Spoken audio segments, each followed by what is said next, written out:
اللہ بہت بڑا ہے، اللہ بہت بڑا ہے، اللہ بہت بڑا ہے، اللہ بہت بڑا ہے۔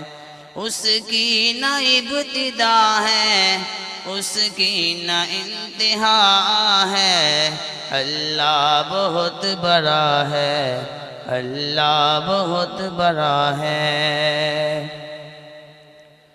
آدم کو آسماں سے دھرتی پہ لانے والا،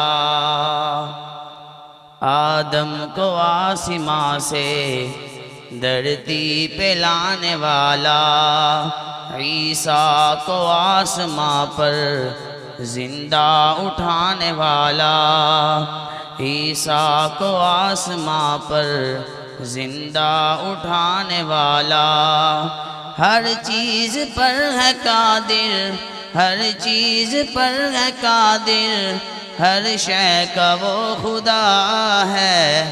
اللہ بہت بڑا ہے، اللہ بہت بڑا ہے، اللہ بہت بڑا ہے، اللہ بہت بڑا ہے۔ اس کی نہ ابتدا ہے، اس کی نہ انتہا ہے، اللہ بہت بڑا ہے، اللہ بہت بڑا ہے۔ یونس نبی کو مچھلی کے پیٹ میں غذا دے، یونس نبی کو مچھلی کے پیٹ میں غذا دے، اور یوسف کرے غلامی پھر بادشاہ بنا دے۔ سبحان اللہ، مل کے سبحان اللہ۔ یوسف کرے غلامی پھر بادشاہ بنا دے، فرعون کے محل میں، فرعون کے محل میں موسیٰ کو پالتا ہے۔ اللہ بہت بڑا ہے، اللہ بہت بڑا ہے، جی اللہ بہت بڑا ہے، اللہ بہت بڑا ہے۔ اس کی نہ ابتدا ہے، اس کی نہ انتہا ہے، اللہ بہت بڑا ہے، اللہ بہت بڑا ہے۔ اور ہجرت کی رات اپنے یاروں کو یوں بچایا،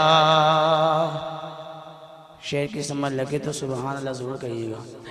ہجرت کی رات اپنے یاروں کو یوں بچایا، مکڑی نے بن کے جالا موگار کا چھپایا، مکڑی نے بن کے جالا موگار کا چھپایا، اندر کبوتری کی، اندر کبوتری کی گوں گوں مچی صدا ہے۔ اللہ بہت بڑا ہے، اللہ بہت بڑا ہے، جی اللہ بہت بڑا ہے، اللہ بہت بڑا ہے۔ اس کی نہ ابتدا ہے، اس کی نہ انتہا ہے، اللہ بہت بڑا ہے، اللہ بہت بڑا ہے۔ ماشاءاللہ ماشاءاللہ، جزاک اللہ۔ تھوڑی دیر حضرات سے گزارش ہے کہ پڑھنے والا اس کی حوصلہ افزائی ضروری ہے، تو بات سمجھ آئے کہ انشاءاللہ سبحان اللہ کہنا، سبحان اللہ الحمدللہ، ویسے بھی اللہ کا ذکر ہے تو یہ پڑھنے والوں کے لیے بڑی حوصلہ افزائی ہوتی ہے۔ تو جب بھی جہاں وہ آ کر کے جملہ مکمل کرتا ہے تو اس وقت سبحان اللہ سارے مل کر کے کہنا ہے۔ کیسے کہنا ہے؟ کہو ہاں ایک دفعہ سبحان اللہ، پھر کہو سبحان اللہ، ماشاءاللہ جزاک۔ اب ترانہ پیش فرماتے ہیں ہمارے طالب علم، کیا نام ہے؟ عبداللہ، محمد عبداللہ۔ بیٹھ کے کھلو، بیٹھ کے، چلو بیٹھ کے۔ السلام علیکم ورحمۃ اللہ وبرکاتہ۔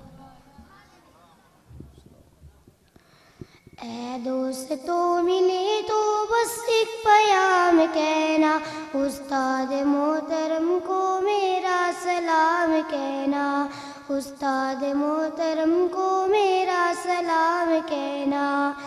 کتنی محبتوں سے پہلا سبق پڑھایا، میں کچھ نہ جانتا تھا سب کچھ مجھے سکھایا۔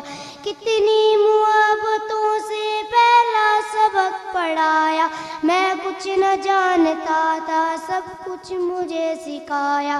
ان پڑھ تھا اور جاہل قابل مجھے بنایا، دنیا علم و دانش کا راستہ دکھایا۔ اے دوستو ملے تو بس ایک پیام کہنا، استاد محترم کو میرا سلام کہنا، استاد محترم کو میرا سلام کہنا۔ مجھ کو خبر نہیں تھی آیا ہوں میں کہاں سے، ماں باپ اس زمین پر لائے تھے آسماں سے۔ مجھ کو خبر نہیں تھی آیا ہوں میں کہاں سے، ماں باپ اس زمین پر لائے تھے آسماں سے۔ پہنچا دیا فلک تک استاد نے یہاں سے، واقف نہ تھا ذرا بھی اتنے بڑے جہاں سے، واقف نہ تھا ذرا بھی اتنے بڑے جہاں سے۔ مجھ کو دلایا کتنا اچھا مقام کہنا، استاد محترم کو میرا سلام کہنا، استاد محترم کو میرا سلام کہنا۔ اے دوستو ملے تو بس ایک پیام کہنا، استاد محترم کو میرا سلام کہنا، استاد محترم کو میرا سلام کہنا۔ جینے کا فن سکھایا، مرنے کا پاک پن بھی، عزت کے گر بتائے رسوائی کے چلن بھی۔ جینے کا فن سکھایا، مرنے کا پاک پن بھی، عزت کے گر بتائے رسوائی کے چلن بھی۔ کانٹے بھی راہ میں ہے پھولوں کی انجمن بھی، تم فخر قوم بننا اور نازش وطن بھی، تم فخر قوم بننا اور نازش وطن بھی۔ اے یاد مجھ کو ان کا ایک ایک کلام کہنا، استاد محترم کو میرا سلام کہنا، استاد محترم کو میرا سلام کہنا۔ اے دوستو ملے تو بس ایک پیام کہنا، استاد محترم کو میرا سلام کہنا۔ جو علم کا علم بھی استاد کی عطا ہے، ہاتھوں میں جو قلم بھی استاد کی عطا ہے۔ جو علم کا علم بھی استاد کی عطا ہے، ہاتھوں میں جو قلم بھی استاد کی عطا ہے۔ جو فکر تازہ دم ہے استاد کی عطا ہے، جو کچھ کیا رقم ہے استاد کی عطا ہے، استاد کی عطا ہے۔ ان کی عطا سے چمکا رضوان کا نام کہنا، استاد محترم کو میرا سلام کہنا۔ اے دوستو ملے تو بس ایک پیام کہنا، استاد محترم کو میرا سلام کہنا، استاد محترم کو میرا سلام کہنا، استاد محترم کو میرا سلام کہنا۔ سبحان اللہ، ماشاء اللہ، ماشاء اللہ، جزاک اللہ۔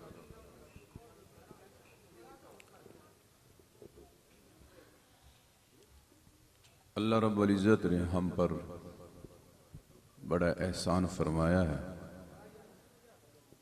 کہ یہ دین کے قلعے مدارس، اس کے ساتھ تعلق پڑھنا پڑھانا، اور جس درجے میں بھی جو حضرات تعلق رکھتے ہیں، خدمت کرتے ہیں، محبت سے پیش آتے ہیں، میرے بھائیو یہ معمولی عمل نہیں ہے۔ کتنے ملکوں کے اندر یہ سہولت موجود نہیں ہے. یہ پاکستان کے اندر اللہ رب العزت نے خاص احسان فرمایا ہے کہ ہر گلی محلے کے اندر، ہر شہر کے اندر، ہر بستی کے اندر، ہر چھوٹے بڑے گاؤں کے اندر مسجدیں بھی موجود ہیں اور مدارس بھی موجود ہیں. اور یہ قرآن پاک کی خدمت اور یہ اس کی حفاظت کے قلعے ہیں میرے بھائی. یہ چھوٹا سا حافظ یہ قرآن پاک حفظ کر رہا ہے. اصل میں تو یہ ہے کہ ہم سمجھتے ہیں یہ حافظ قرآن ہے، یہ قرآن کی حفاظت کرنے والا ہے. نہیں، اصل میں تو حقیقت میں یہ ہے کہ یہ قرآن ہماری حفاظت کر رہا، کیونکہ جتنی چیز کوئی قیمتی ہوتی ہے اس کے لیے جس برتن میں اس چیز کو ڈالا جاتا ہے وہ برتن بھی بڑا پاک صاف اسی لحاظ سے ہوتا ہے. اور پھر اس برتن کے اندر قیمتی چیز ہونے کی وجہ سے اس برتن کا مالک اور وہ چیز سنبھال کر کے رکھنے والا اس برتن کی بھی بڑی حفاظت کرتا ہے، اس لیے کہ اس برتن کے اندر بڑی قیمتی چیز ہے. تو حافظ قرآن کے دل میں قرآن ہے، تو اس قرآن کی برکت سے اللہ رب العزت اس حافظ کی حفاظت کرتے ہیں. اس قرآن کی برکت سے اس کی حفاظت ہو رہی ہے. تو یہ بہت بڑا عمل ہے کہ قرآن پاک کی یہ اللہ کا کلام ہے، کتاب اللہ بھی ہے، کلام اللہ بھی ہے. جس طرح اللہ کی ذات باقی ہے، اس پر فنا نہیں ہے، اسی طرح اس کلام پر بھی فنا نہیں ہے. یہی مسئلہ پیش آیا تھا امام احمد بن حنبل رحمۃ اللہ علیہ کہ لوگوں نے کہا کہ یہ مخلوق ہے، تو مخلوق پر تو فنا ہے. تو فرمایا نہیں، یہ اللہ کا کلام ہے اور کلام متکلم کی صفت ہوا کرتا ہے. یہ ہم اپنی زبان میں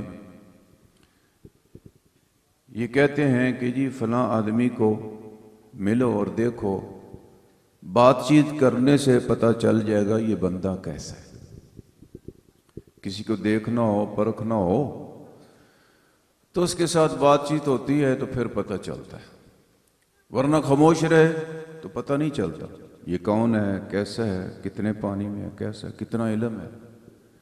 جو ہی بات کرتا ہے اس کی ساری چیز کھل کر کے سامنے آ جاتی. تو اللہ کا کلام اس کے اندر متکلم تو خود موجود ہے. دنیا میں کوئی آنکھ ایسی نہیں ہے جو اللہ کو دیکھے. اللہ نے طاقت ہی نہیں رکھی کسی کی، دنیا کی کسی کی آنکھ میں بھی، حتیٰ کہ نبی کی آنکھ میں بھی یہ طاقت نہیں ہے کہ اس دنیا، اس عالم اور جہان کے اندر اللہ کی زیارت کر لے.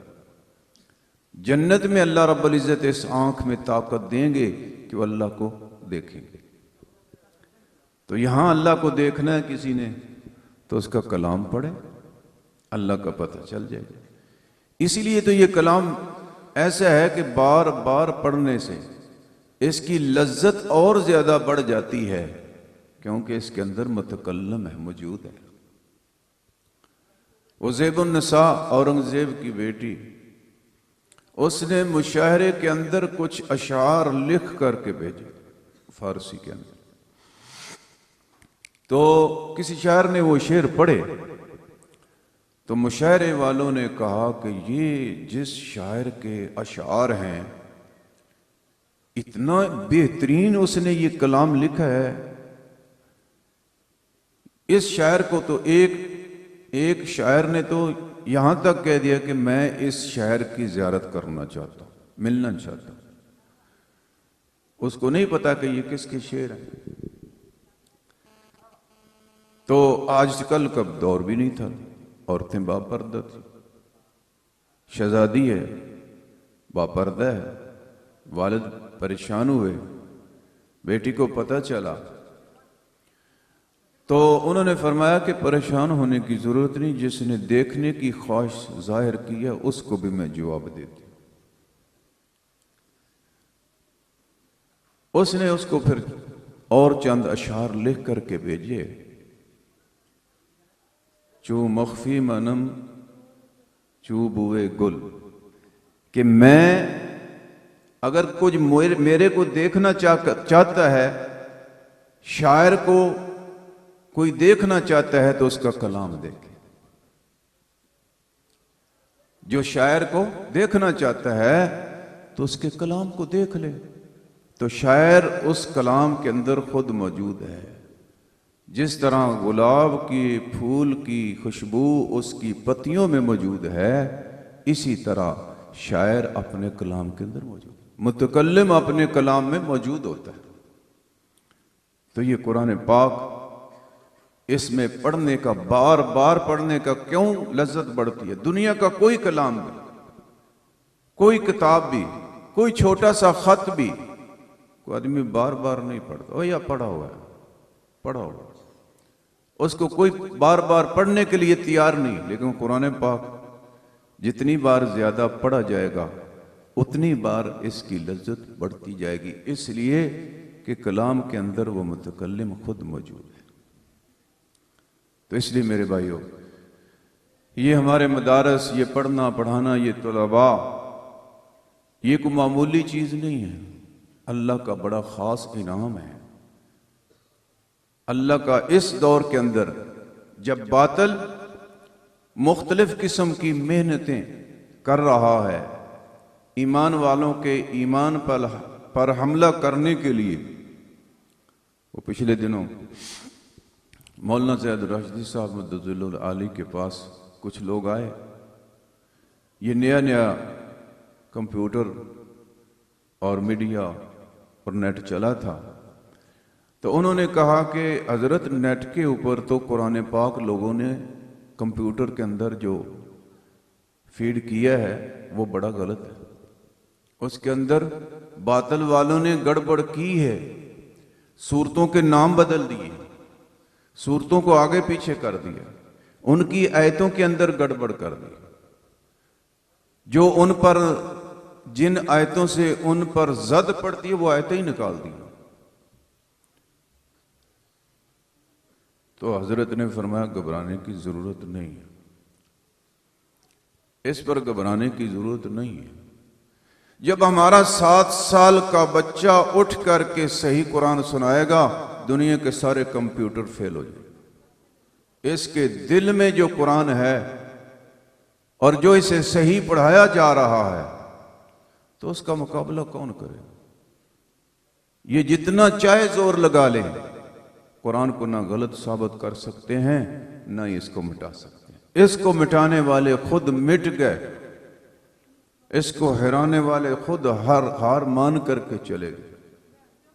انگریز نے بھی بڑا زور لگایا تھا، سارے نسخے ایک علاقے میں اس نے اکٹھے کر کے جلا دی، پھر اپنے کرندے کو کہا جاؤ دیکھ کر کہیں کسی سے آواز آ رہی ہے قرآن پاک۔ اس نے آ کر یہ رپورٹ دی کہ تم یہ گتوں کے اندر ورقوں کے اوپر لکھا ہوا کلام تو مٹا سکتے ہو، لیکن مسلمان کے چھوٹے سے بچے کے سینے کے اندر لکھا ہوا کلام کیسے مٹا سکتے؟ سوال ہی نہیں پیدا۔ تو یہ کلام ہے، اس کی حفاظت حافظ قرآن ہے، تو یہ بہت بڑا اعزاز ہے، بہت بڑی نعمت ہے۔ یہ مسجدیں اور مدارس ہمارے لیے بہت بڑی نعمت ہے۔ کتنے ملکوں کے اندر یہ نعمت نہیں ہے میرے بھائی، اس طرز کی پڑھائی اور مساجد اور مدارس نہیں میرے بھائی۔ مسجدیں خالی نماز پڑھنے کے لیے آدمی دور دور تک مسجد ہی نہیں نظر آتی۔ 2007 میں ہم آذربائیجان میں تھے، مسلمانوں کا ملک، مسلمانوں کا ملک، اسلامی ریاست، روس سے آزاد ہوئی ہے، تو اس میں ایک شہر میں ہم مسجدیں 35-40 لاکھ کی آبادی میں صرف 8-10 مسجدیں ہیں، میلوں دور تک مسجد ہی نہیں ملتی۔ ہم نے کہا نئی کیوں نہیں بناتے؟ نہیں، اجازت نہیں۔ کراچی کے میمن وہاں موجود تھے اور بنانا بھی چاہتے تھے، وہ کہتے ہیں جی جگہ بھی نہیں ملتی اور اجازت بھی نہیں ملتی، ہم تو بنانا چاہتے ہیں۔ تو یہ ہمارے ہاں اتنی بڑی نعمت ہے۔ اور پھر جہاں مدارس اور مساجد کا نظام ہے، لیکن جو حفظ کرنے کا، پڑھنے پڑھانے کی جو محنت اور جو نظام اور جو ترتیب ہمارے پاس ہے، اس طرح کی ترتیب پوری دنیا میں نہیں ہے۔ 2011 میں یمن میں ہم نے دیکھا ہے کہ حالانکہ بڑے پکے مسلمان ہیں، پکے نمازی ہیں، مسجدیں اذان ہوتے ہی بھر جاتی ہیں، جمعے میں تو جگہ نہیں ملتی، لوگ جمعے والے دن 10-11 بجے آنا شروع ہو جاتے ہر جامع مسجد میں، ذوق اور شوق ہے۔ لیکن جہاں پڑھانے کی بات ہے، مدرسے کی ترتیب ہے، وہ میرے بھائیوں نہیں ہے۔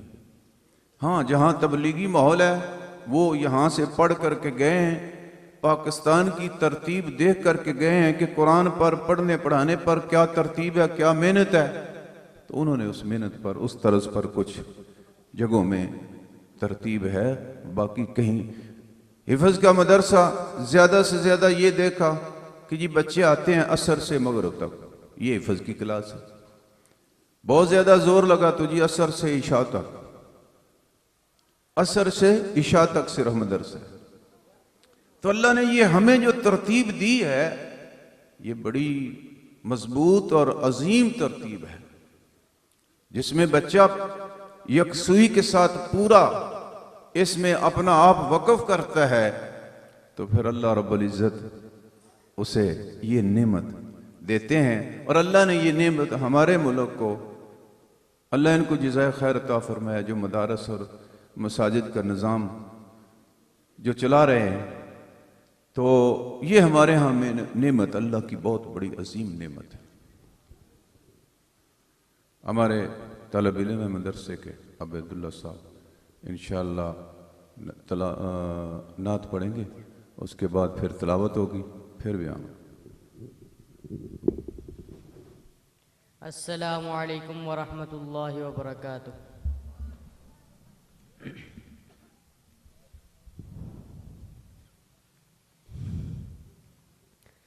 اے میرے الہ سن میری صدا کہ تیری رضا کی تلاش ہے، وہ جو تیرے عرش کو چھو سکے، مجھے اس دعا کی تلاش ہے۔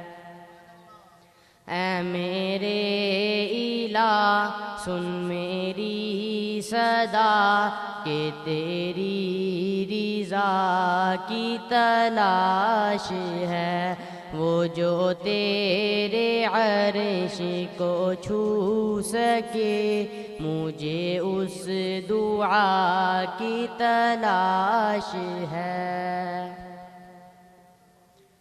میرا دل گناہ کا مریض ہے، تو ہی ایک میرا طبیب ہے۔ میرا دل گناہ کا مریض ہے، تو ہی ایک میرا طبیب ہے، کہ گناہ کو دل سے جو دھو سکے، مجھے اس دوا کی تلاش ہے۔ اے میرے الہ سن میری صدا کہ تیری رضا کی تلاش ہے، وہ جو تیرے عرش کو چھو سکے، مجھے اس دعا کی تلاش ہے۔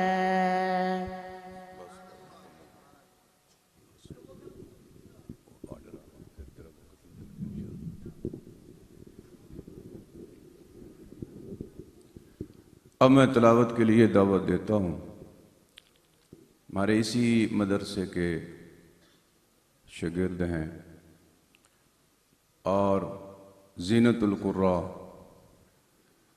قاری محمد عمران صاحب، قاری محمد عمران صاحب۔